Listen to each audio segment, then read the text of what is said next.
Good morning.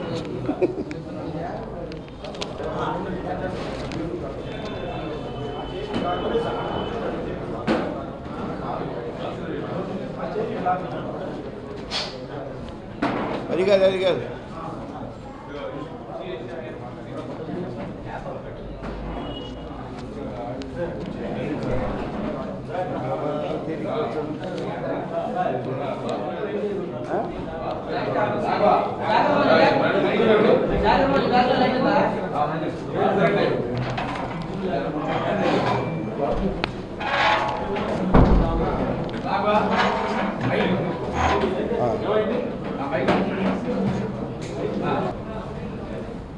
అందరికీ నమస్కారం.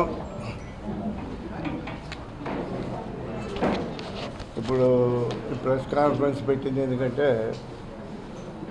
నిన్న చంద్రబాబు నాయుడు ఇక్కడ ఇంకోళ్ళు కార్యక్రమానికి వచ్చి ఆవాకులు చవాకులు పేలి ఒక రకమైనటువంటి అంటే నన్ను కించపరిచే విధంగా మాట్లాడటం జరిగింది. అది అసభ్య పదజాలంతో మాట్లాడటం, దానికి బ్యాక్గ్రౌండ్ ఎవరున్నారో అందరూ అర్థమవుతానే ఉంది. పక్కన స్లిప్పులు తీసుకొని అది కూడా చెప్పని జాత కాలేదు. అది మమ్మల్ని ఏదో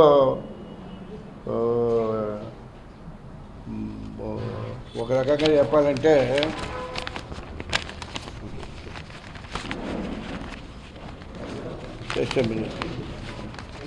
నా పేపర్ మిస్ అయింది.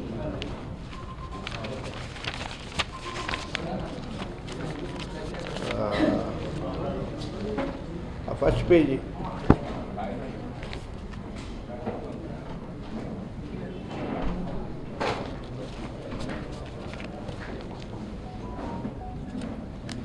వీళ్ళు ఎవరో కాగితం తీశారు.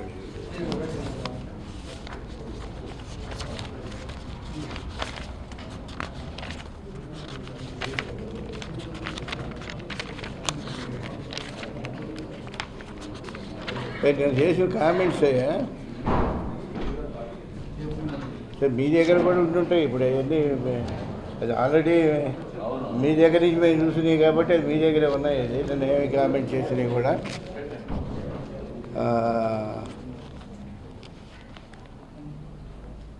ఆయన కాస్త శృతి మించి మాట్లాడినట్టుగా దుర్మార్గపు ఆలోచనతోటి మాట్లాడినట్టుగా నాకు అనిపిస్తూ ఉంది. ఆయన ఇచ్చిన స్టేట్మెంటు చీరాల్లోనంట 2019 వరకు అంటే మన జీవితం మొత్తం మీద ఆయన ఏదో గెలిపించినట్టు దుర్మార్గుడని మాట్లాడటం. ఆయనకంటే దుర్మార్గుడు నేను ఎక్కడ చూడలేదు. నాకు తెలుసు. నాకు సన్నిహితం నేను ఎప్పుడు మాట్లాడకూడదని ఒకరిని వ్యక్తిగతంగా కించపరిచే అలవాటు నాకు లేదు. ఫ్రమ్ ది బిగినింగ్ నా రాజకీయ జీవితం కానివ్వండి, రాజకీయ చరిత్ర కానివ్వండి, ఏ పార్టీలో ఉన్నా కూడా నా పనితో నేను పబ్లిక్కి సంబంధించే విషయాల మీదే అవగాహనతో మాట్లాడటం కానివ్వండి, అవసరమైతే అధికారం ఉన్నా లేకపోయినా కూడా ఒత్తిడి చేసి ప్రభుత్వ పరంగా పనులు చేయించే విధంగా మనం తీసుకురావడం కానివ్వండి, అది ప్రజలకు ఉపయోగపడే విధంగా మనం జీవితం అంతా నడుస్తూ ఉంది. ఈయన సరే చరిత్ర నేను అంత లోతుగా ఎక్కువ బాధలుసుకోలేదు. ఎక్కువ మాట్లాడితే చరిత్ర మొత్తం తీయాల్సి వస్తుంది. అది కొంతవరకే నేను మాట్లాడతాను. ఇప్పుడు ఈయనంతా కష్టాల్లో ఉన్నప్పుడంటే ఆయనతో వాళ్ళతో లేవని, ఎవరితో బావుకు చెందామని వెళ్ళాడని మాట్లాడతారు. ఇట్లాంటి తుచ్చమైనటువంటి నీచ బుద్ధులు ఆయనకున్నాయి కానీ నాకు లేదు. నాకు ఎప్పుడు కూడా నేను ఒకటి ప్రాపకం కోసం ప్రాకులు వెళ్ళేవాడిని కాదు, అదేవిధంగా బావుకు చెందామని వెళ్ళేవాడు కాదు. నీ చరిత్ర ఏందో నా చరిత్ర రా, ఓపెన్ ఛాలెంజ్ చేద్దాం, కూర్చుందామని మాట్లాడదాం. I'm ready any time anyway. నీ ఆఫీసులో రమ్మన్నా వస్తాను నేను. తప్పుడు మాటలు నాలుక నోరు ఉందని చెప్పని పబ్లిక్ లెట్టిల్లాగా దాన్ని మామూలుగా మాట్లాడటం అనేది అది సహించేటటువంటి విషయం కాదు. యువతల వాళ్ళ క్యారెక్టర్ కూడా ఏందో చూసి మాట్లాడాలి. ఇట్లాంటి దుర్మార్గ ఆలోచనలు పక్కన స్లిప్పులు తీసుకొని మాట్లాడటం, అది నేను దాన్ని తీవ్రంగా ఖండిస్తూ ఉన్నాను. అదేవిధంగా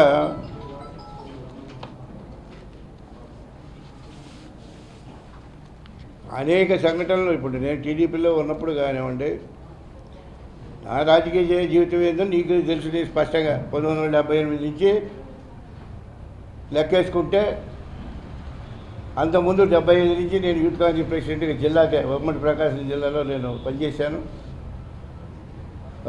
అంతకుముందు తర్వాత మేము కాంగ్రెస్లోనే ఎమ్మెల్యేలు కావడం కానీ ఆయనైనా నేనైనా అందరూ కూడా కాంగ్రెస్లోనే ఎమ్మెల్యేలుగా రావడం జరిగింది. అది అయితే నిన్న జరిగిన విషయానికి వచ్చేటప్పటికి మధ్యలో చాలా గ్యాప్స్ వచ్చి ఉన్నాయి. ఆ హిస్టరీ చెప్పాలంటే మీకు ఒక 1 అవర్ టైం పట్టుద్ది కాబట్టి నేను అంత దూరం పోవట్లేదు. ఏదేమైనా కూడా నిన్న జరిగిన విషయం మీద నేను మాట్లాడుతూ ఉన్నా. దానికి 2019లో చీరాల్లో ఎమ్మెల్యే టికెట్ అసలు నేను అడగలేదు. ఫస్ట్ పాయింట్ నేను చెప్తున్నాను, ఆ పార్టీలో ఎవరినన్నా అడగండి, నేను చీరాల పోతాను నాకు టికెట్ ఇవ్వమని చెప్పి నేను అడగలేదు. ఆ రోజున నిన్ను నీ కొడుకుని బూతులు తిట్టారని చెప్పని, ఎవడో బూతులు తిట్టారని మీకు అది మీ దుగ్ధ తీసుకోవడానికి నన్ను బలవంతాన్ని అక్కడ పంపించారు. దాని రిజల్టు సరిపోయినందువల్ల వచ్చిన రిజల్ట్ ఏంటో మీకు తెలుసు. అదేవిధంగా ఆ రోజున వాళ్ళు మాట్లాడేదానికే మీకు సత్తా లేదు. బ్రహ్మాండమైన మెజారిటీ ఇచ్చారు చీరాల ప్రజలు, ఇర్రెస్పెక్టివ్ ఆఫ్ పార్టీ. అయితే అప్పుడు అక్కడ స్థానిక పరిస్థితులు అనుకోండి, మనకుండే పరిచయాలు అనుకోండి, లేకపోతే పార్టీ పరంగా ఉండే స్ట్రెంగ్త్ అనుకోండి, రకరకాల అన్నీ మిక్స్ అయి ఉన్నాయి. ఏదో నేను గెలిపిస్తే ఆయన వెళ్ళాడని చెప్పి మాట్లాడుతామన్నాడు. నీకు అంత సత్తా ఉంటే నీకు పక్కనున్న లోకేష్ ఎందుకు గెలిపించుకోలేకపోయారు? మంగళగిరిలో చీరాల దాకా మాట్లాడుతున్నారు.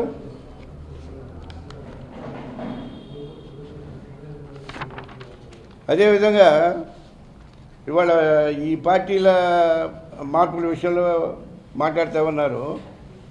మీకు సిగ్గు ఎగ్గు లేకుండా 23 మంది ఎమ్మెల్యేలని అప్పుడు ఆ రోజు వైకాపా నుంచి తీసుకొచ్చారే, అప్పుడే మేము అబ్జెక్షన్ పెట్టాం. దీంట్లో కొంతమంది దేనికోసం ఆశించి వచ్చారో, పార్టీ క్యాడర్గా అప్పుడు తెలుగుదేశం పార్టీకి ఏ విధంగా నష్టం జరుగుతుందో కూడా నేను స్పష్టంగా చెప్పడం జరిగింది. అది ముఖాముఖిగా మనం మాట్లాడుకున్నాం. మాకేదో నచ్చ చెప్పడానికి ప్రయత్నం చేసాం. ఒక నిర్ణయం చేసుకొని ఉన్న తర్వాత ఇక మళ్ళీ దాని గురించి పాలసీ కింద మేము దాని గురించి క్రిటిసైజ్ చేయలేదు, బయట ఎక్కడ మాట్లాడటం జరగలేదు. కానీ ఈ రోజున అట్లాంటి కుయుక్తులు పడిన వాళ్ళందరూ పక్కనేసుకొని కూర్చోబెట్టుకొని మేమేదో పార్టీకి నష్టం చేసామన్నట్టు, మేమేదో దుర్మార్గంగా వెళ్ళిపోయినట్టు మాట్లాడటం అనేది అది సమంజసం కాదు. అది ఇప్పటికైనా ఎప్పుడైనా ఇంకా ఫర్దర్గా మాట్లాడితే మటుకు నేను I will not keep quiet. నేను ఎప్పుడు కూడా ఇంతవరకు అసలు ఎప్పుడు మాట్లాడలేదు. అదేవిధంగా నువ్వు చేస్తేనేమో సంసారం అంట, పక్క పార్టీ వాళ్ళు చేస్తేనేమో వ్యభిచారం అంట. సిగ్గుండాలి మన నోటితో మాట్లాడేటప్పుడు. 2 రకాలుగా మాట్లాడకూడదు, ఏదో ఒక స్టాండ్ తీసుకోండి. దాంట్లో కొంతమంది మంత్రులు ఇచ్చాడు, నువ్వు మమ్మల్ని గురించి మాట్లాడేది ఏంటి? అదేవిధంగా ఇప్పుడు కొంతమందిని చేసుకునేటప్పుడు, పర్టికులర్గా మన జిల్లాలో ఒక వ్యక్తిని చేసుకునేటప్పుడు విజయవాడ మనోరమ హోటల్లో ఉన్నటువంటి డబ్బు సూట్ కేసులు పెట్టుకొని హైదరాబాద్ దాకా వచ్చి అక్కడ ఉన్నట్టు ఫామ్ హౌస్లో ఎవరికి హ్యాండ్ ఓవర్ చేశారో చెప్పండి, దానికి సమాధానం చెప్పండి. ఎవరికి ఏదో పిల్లి కళ్ళు మూసుకొని పాలు తాగుతుంటే ఎవరు చూడలేదని అనుకుంటే ఎట్లా అది? ఆ రకంగా వస్తే నన్ను కదిలిష్టమే వాళ్ళ తప్పు. ప్రజలందరికీ తెలుసు, రాష్ట్రంలోనే తెలుసు, ఈ జిల్లాలో ముఖ్యంగా తెలుసు. ఇట్లాంటి తప్పుడు మాటలు మాట్లాడటం అనేది ఇది కుయుక్తుల్లో ఒక భాగం అని చెప్పని నేను అనుకుంటా ఉన్నాను. ఎవరైనా హద్దుల్లో ఒకటి మాట్లాడితే బాగుంటుంది. లేదు ఓపెన్ ఎక్కడైనా కూర్చొని మాట్లాడదామంటే ఓపెన్ ఫోరం. ఎక్కడ రమ్మని నేను అక్కడ ఏ పార్టీ ఆఫీసులు రమ్మని నేను వస్తలేను. అదేవిధంగా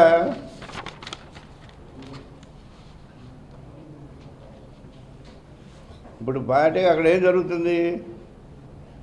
ఎన్టీ రామారావు పెట్టిన పార్టీ, నీకు నాకేం సంబంధం లేదు.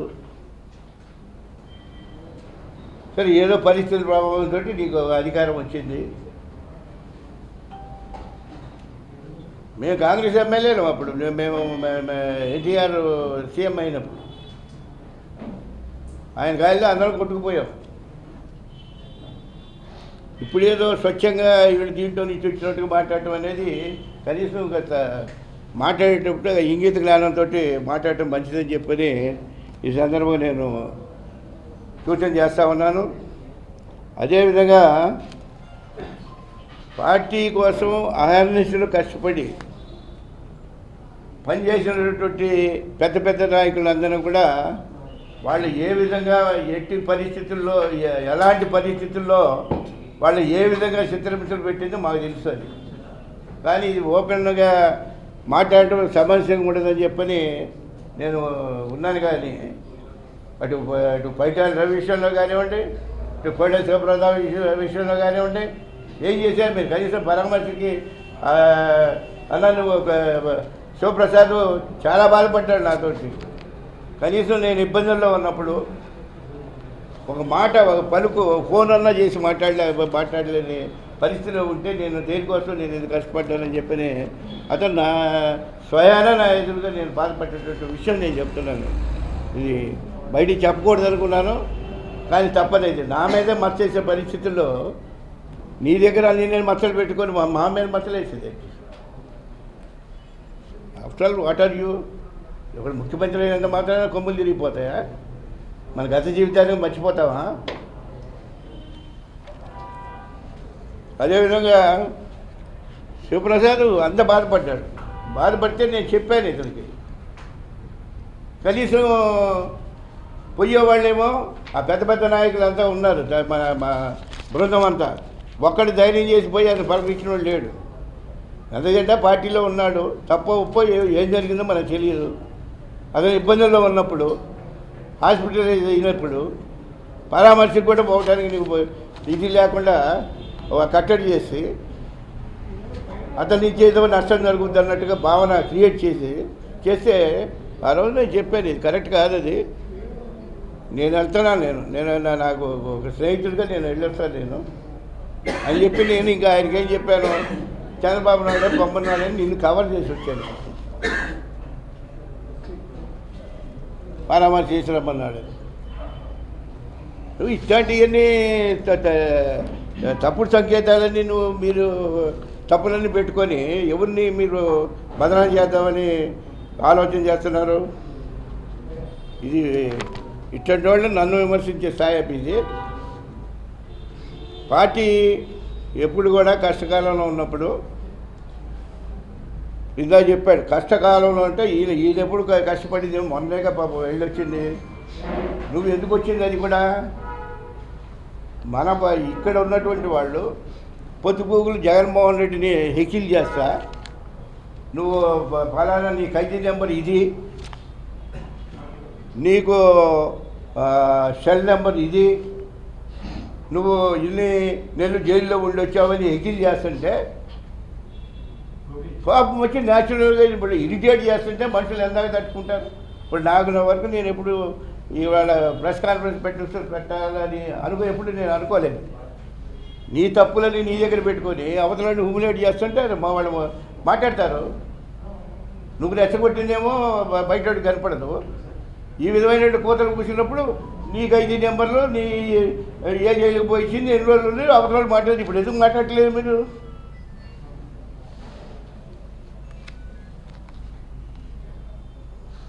ఈ కొత్త పొలపాటకి కొత్త డబ్బు ఉన్నోళ్ళే కావాలా? డబ్బున్న వాళ్ళే ప్రాధాన్యత ఉన్నప్పుడు నీ క్వారీలు బోరీలు వాళ్ళు అవన్నీ ఇది చేసుకున్నప్పుడు నీ చేసే తప్పుడు విషయాలన్నీ కూడా ఇక చాలా ఉన్నాయి. అప్పుడు టైం వచ్చినప్పుడు నేను మాట్లాడతా. ఇప్పుడు వీళ్ళందరినీ పక్కన పడేసి ఆ డబ్బున్న వాళ్ళతోటి ఊరేగుతూ ఉంటే అంటే మా అందరికి పార్టీకి పనిచేసిన వాళ్ళు డబ్బు లేకపోతే వాళ్ళు పనికిరారా? అంటే మిమ్మల్ని భుజాలు ఎత్తుకొని డబ్బు సంచులు ఇచ్చేవాళ్ళనే గౌరవిస్తారా? అంటే కార్పొరేట్ సంస్కృతిని ఎప్పుడు ఎంతకాలం చాలా కాలం అయింది అది ఇంట్రడ్యూస్ చేసి 1996 నుంచి నడుస్తూనే ఉంది కార్పొరేట్ వ్యవస్థ. ఎన్ని కుటుంబాలు బలైపోయినాయి పార్టీలో. నా వరకు నేను చూస్తా ఉన్నా. నేను ప్రకాశం జిల్లాలో ఏ ఇష్యూ వచ్చినా కూడా రెస్పాండ్ అయ్యేవాళ్ళం, ఆవిడికి వెళ్ళి ఓదార్చి వచ్చేవాళ్ళం, ఏదో వృత్తభక్తిగా వీలైనంత సాయం చేసేవాళ్ళం. మా చేతుల్లో లేకపోతే ఇంకొక చేత సాయం చేయించే విధంగా మేము ఏర్పాటు చేసేవాళ్ళం తప్ప ఇట్లాంటి కక్కుర్తి వ్యవహారాలు చేసి టీడీపీలో ఉన్నటువంటి నాయకుల్ని వేమవరం ఇన్సిడెంట్ చెప్తాను. దీనికి అందరికీ పరామర్శలు పెడితే మమ్మల్ని నేను కూడా వెళ్ళా కమిటీల్లో. అనంతపూరు, ఇతర ప్రాంతాల్లో కర్నూలు, ఇతర ప్రాంతాల్లో ఇది జరిగినప్పుడు ఒక టీం వేసేవాళ్ళు కమిటీ నిజ నిర్ధారణ కమిటీ. మేము పోయి ఇచ్చాం చేసి అక్కడ ఉన్నటువంటి ఫ్యాక్ట్ ఫైండింగ్ ఏంటనేది చూసుకొని వచ్చేవాడు. అది మాకున్న సమాచారం మేము చెప్పేవాడు. నా కాన్స్టిట్యున్సీలో అప్పుడు వేమవరం అనే గ్రామంలో డబల్ మర్డర్ జరిగితే కనీసం పరామర్శకు ఒకటి పంపించలేని దౌర్భాగ్యంలో మీరు ఉండే ఈ పార్టీలో మా మీద ఆరోపణలు చేయడం ఏంటి? ఏ విషయంలో నువ్వు బేరీ చేసుకొని మాట్లాడగలుగుతావు? నీ రాజకీయ చరిత్ర ఏందో నా రాజకీయ చరిత్ర ఏందో మాట్లాడతాం, ప్రజల దగ్గర పెడదాం.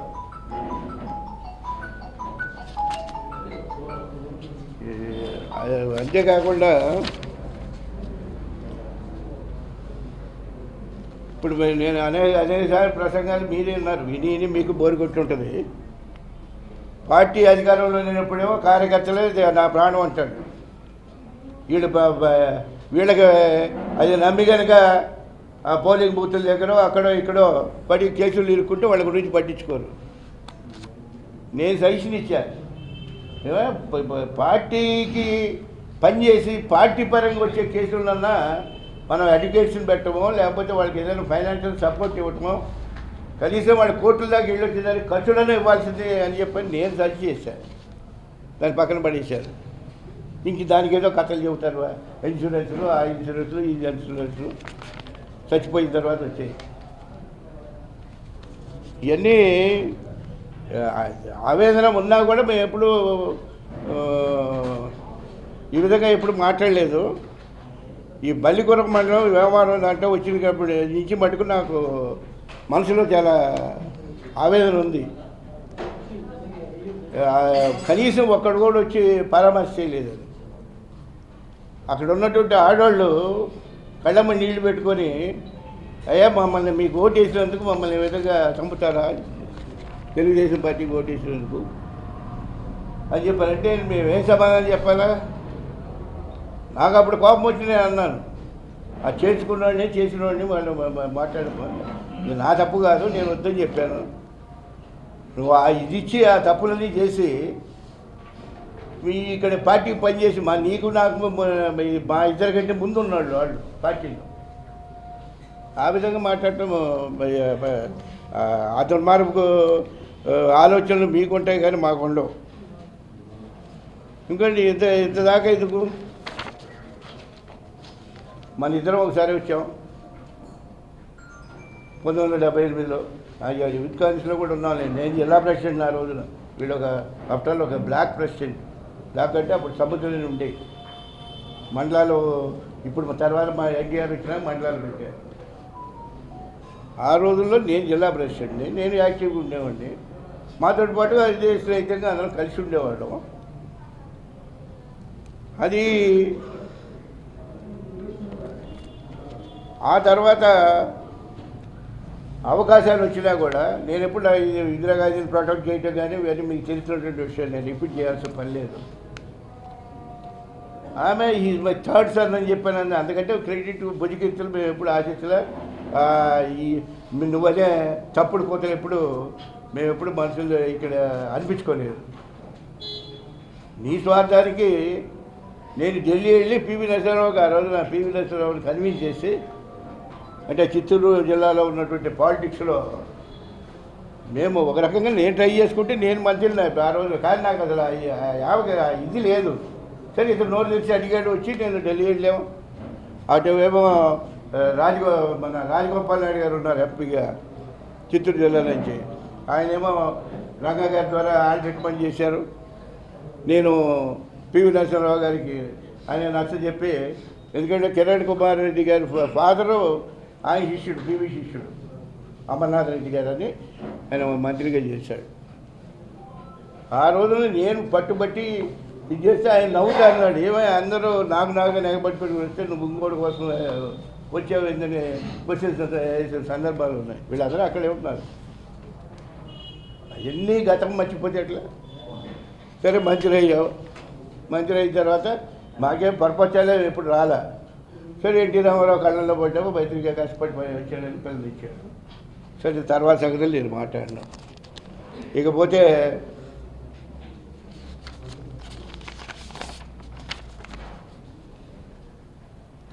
ఇప్పుడు ఇంకోటి మాట్లాడుతామన్నారు. నిన్న డైస్ మీద కూర్చుంది ఎవరండి? నువ్వు డిఫెక్షన్ తోటి వచ్చిన వాడిని వాళ్ళు కూర్చోబెట్టుకునే కదా నువ్వు మాట్లాడింది. అక్కడ జగన్మోహన్ రెడ్డి గారు రిజెక్ట్ చేసిన మాలంతా అక్కడ ఉంది కదా డయాస్ మీద.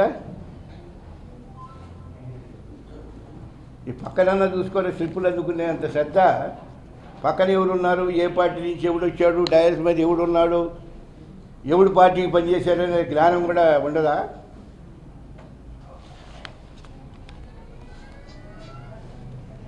ఇంకో డైలాగ్ చూసా ఇందాక చూస్తుంటే, నన్ను ఏదో విమర్శించాడంటే నేను అసలు విషయం ఏంటో తెలుసుకుందామని నాకు నిన్న సాయంత్రం రాత్రిదా తెలియదు.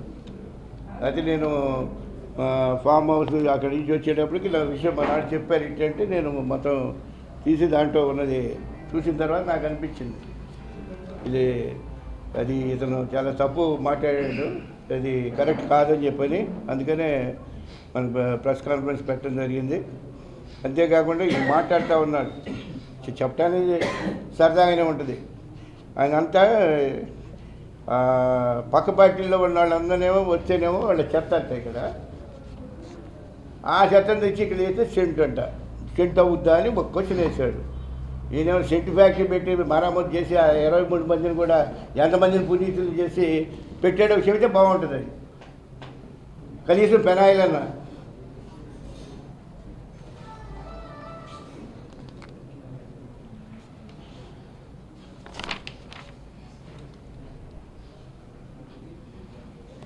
ఇంకా ఇంతెందుకు ఒంగోలు ఓపెన్గా ఇక్కడ మీటింగ్లో మన మినీ స్టేడియంలో మీరు అందరూ సాక్షులే. అంటే కొంతమంది కొత్త వాళ్ళు వచ్చారు, కొత్త ఛానల్స్ వచ్చినాయి. కానీ సిద్ధారామరావు మంత్రిగా ఉన్నాడు, అప్పుడు వినయ్ చంద్ కలెక్టర్గా ఉన్నాడు. వినయ్ చంద్ అనుకుంటా, వినయ్ చంద్ కదా ఉంది.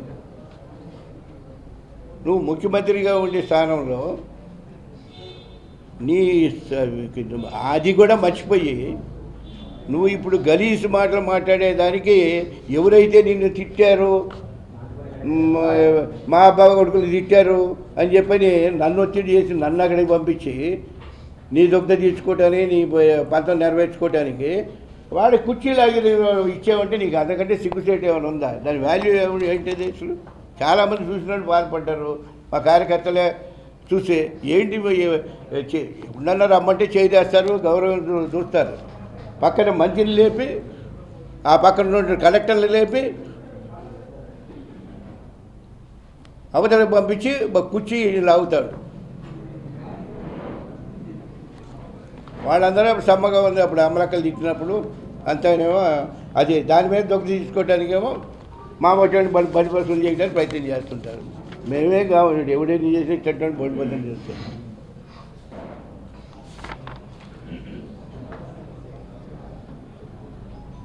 ఇప్పుడు అల్టిమేట్గా అక్కడ చేసుకున్నాం. ఆ చేసిన దాంట్లో ఆ టీడీపీ క్యాడర్ అంతా అక్కడ సఫర్ అయ్యి ఉన్నారు. ఆ చీరాల ప్రాంతంలో వాళ్ళందరినీ కూడా అరాజ్ చేస్తే కదా తర్వాత వాళ్ళందరూ నన్ను వాళ్ళు వచ్చి అడిగారు, మిమ్మల్ని తిట్టిన దానికి మీరు కష్టం తీర్చుకోవడానికి మీరు ఆలోచన చేశారు, అందరూ కలిసి నన్ను అడిగి పంపించారు.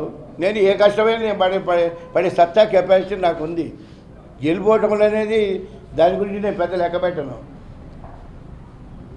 నీకు మనం ఇంత ఇది చేసుకుంటే 23 సీట్లు ఎందుకు కన్ఫర్మ్ అయ్యారు అంటే పక్కనేమో మిమ్మల్ని అందరూ గెలిపిస్తే పోయారంటే అక్కడ స్థానికంగా బోల్డెన్ సమస్యలు ఉన్నాయి. సమస్యలు పరిష్కారం చేయాలి. నాకు అందరూ నాకు చాలా అన్ని పార్టీల వాళ్ళు నాకు సపోర్ట్ చేశారు. అప్పుడు వాళ్ళని న్యాయం చేయాల్సిన బాధ్యత నాకు ఉంది. నేను అందుకనే వాళ్ళందరితో మాట్లాడే ఒక డెసిషన్ తీసుకున్నాను. నీకు అసలు అంత కక్కుర్తి పడాల్సిన అవసరం నువ్వు చేస్తే కరెక్ట్ అను, ఇంకా ఏదైనా చేస్తే తప్పనంటే ఇప్పటికైనా కాస్త మైండ్ దగ్గర పెట్టుకొని మాట్లాడితే బాగుంటుందని చెప్పి నేను ఈ సందర్భంగా సూచన చేస్తా ఉన్నాను.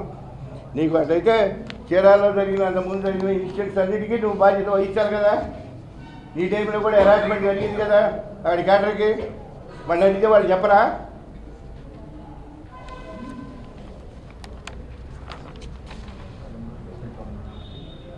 ఇక మళ్ళీ దీనికోసం కాసేపు కాంగ్రెస్ వాళ్ళతోటి, కాసేపు ఏమో బీజేపీ వాళ్ళతోటి పొత్తులు అంటాడు.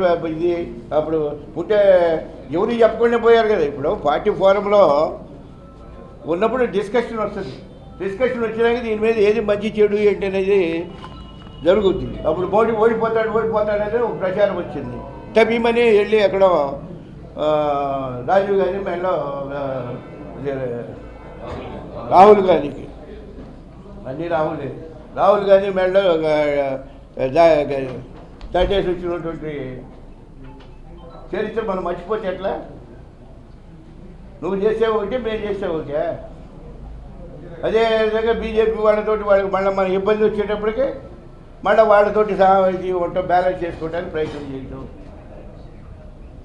మనకి ఎన్ని జరిగినా అంతర్గతంగా బోల్లేదని నేను అంత రోజుకి వెళ్తలేదు. కానీ నాకున్నటువంటి నేను అట్టైన విషయాల్లో నేను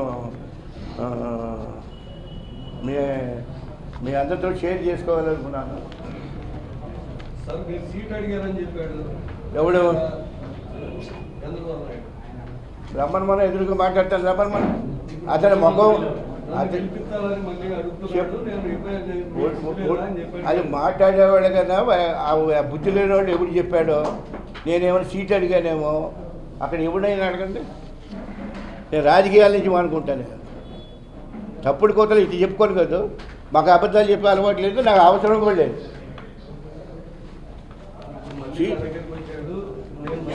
అదే మళ్ళా మాట్లాడితే అది ఉద్రేకం వస్తే నీకు ఏం మాట్లాడతానో తెలియదు. నేను అంతవరకు సర్దుకుంటున్నాను. నన్ను అంతవరకు గెలకపాప. అసెంబ్లీలో ఏ విధంగా పట్టుబట్టింది, ఎవడు ఏంది, ఆ కోతలు నాకు రావాలంటే రావాలి కాదు, నోరు లేదని కాదు. నాకు ఉంది, చేయకూడదు ఉంది.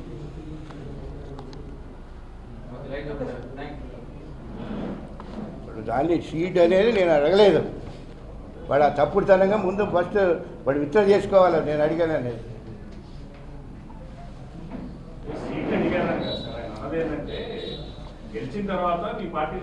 అసలు వాడెవడే మాట్లాడడానికి గెలిచిందని మేము అడిగితే అసలు ముఖం చూడలేదు, నేను మాట్లాడలేదు ఇంతవరకు. నేను బయటకు వచ్చిన తర్వాత అతనికి మాట్లాడటం కానీ, ఎక్కడైనా కలవటం కానీ, ఎక్కడైనా మ్యారేజ్ దగ్గర డ్యూటీ ఉన్నా కూడా మేము వెళ్ళిపోయేవాడు. నేను ముందు చూసి వెళ్ళిపోయేవాడు. అతను ముఖం నేను చూడలేదు, నన్ను చూసాడో లేదో నాకు తెలియదు. కానీ అట్లాంటి తప్పుడు కోతలు మటుకు పొయ్యటం అన్న మంచిది కాదు. ఎవడి పొలిటికల్గా గెయిన్ అవుదామని తప్పుడు వార్తలు చెప్పడం తప్ప అతను ఏ విధంగా ఏ అవసరం వచ్చింది? స్టాండర్డ్గా అక్కడ పని చేసుకుంటా ఉన్నాం. అది జగన్మోహన్ రెడ్డి గారు మాకున్నటువంటి అండర్స్టాండింగు.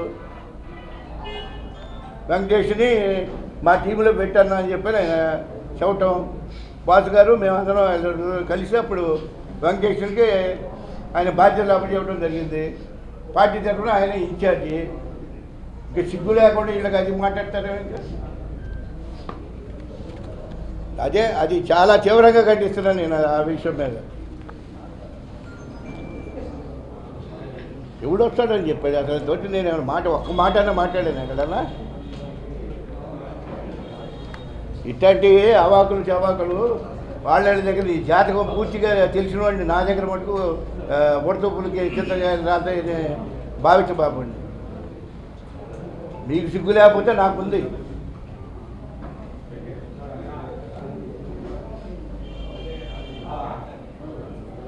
నేను ఆ రోజు చెప్పాను, నేను ఎందుకు నువ్వు మోడీని ఎందుకు అనవసరంగా దాన్ని నోరు పారేసుకోవటం, ఆయన భార్య ఎక్కడుంటే ఇంటికి ఎందుకే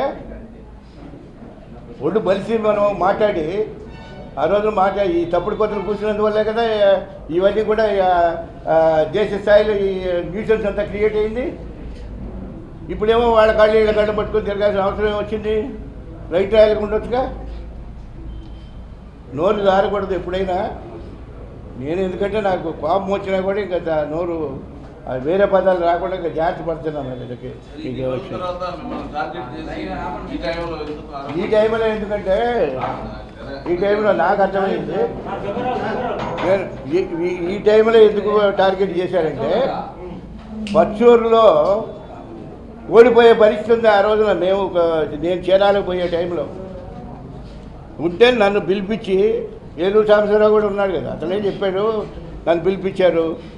నాయుడమ్మ గారు వాళ్ళందరూ పాపం వాళ్ళు చెప్పారు, సార్ ఇది మమ్మల్ని సైడ్ ట్రాక్ చేసి మాకు ప్రాధాన్యత లేకుండా చేస్తూ ఉన్నారు, దాని బదులు మాకు ఇంత ఇష్టమైంది, మేము పోతాం, మేము చేయలేమని అన్నారు.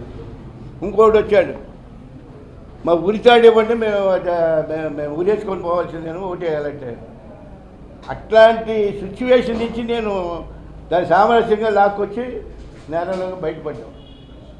ఉన్నటువంటి అంతర్గతంగా ఉన్నటువంటి తగ్గాలు ఆ దగ్గర అదే జరిగింది. మరి డబ్బు వేసుకొని గుండె మీద చేసుకోమని చెప్పారంటే ఏ విధంగా గెలిచారో. ఖండం బలాకృష్ణ చేయకుండా ఇవన్నీ వచ్చినాయా? నేను ఛాలెంజ్ చేస్తున్నాను మా క్యాడర్ కానీ వీళ్ళు కానీ, వాళ్ళందరూ విషయం తెలుసుగా. కూర్చొని కుతంత్రాలు పెట్టి స్లిప్పులు ఇచ్చి వాడు ఎవడో నోటితోటి మాకు వాగిస్తున్న ఇది కాదు. దమ్ముంటే రండి చూసుకున్నా స్ట్రైట్గా.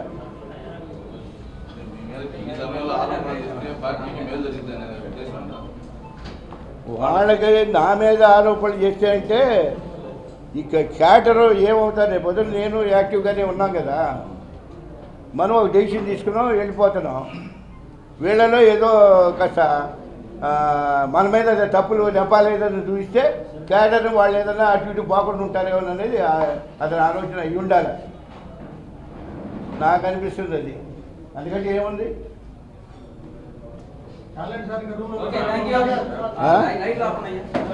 చెప్పండి, ఎవడైనా చెప్పండి, ఏది అడిగినా నేను చెప్తాను.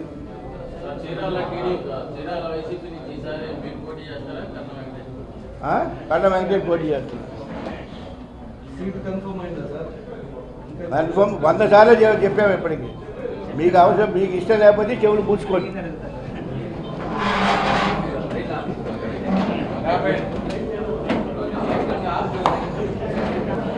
కానీ అందరూ కలిసి ఫోన్ చేసి తర్వాత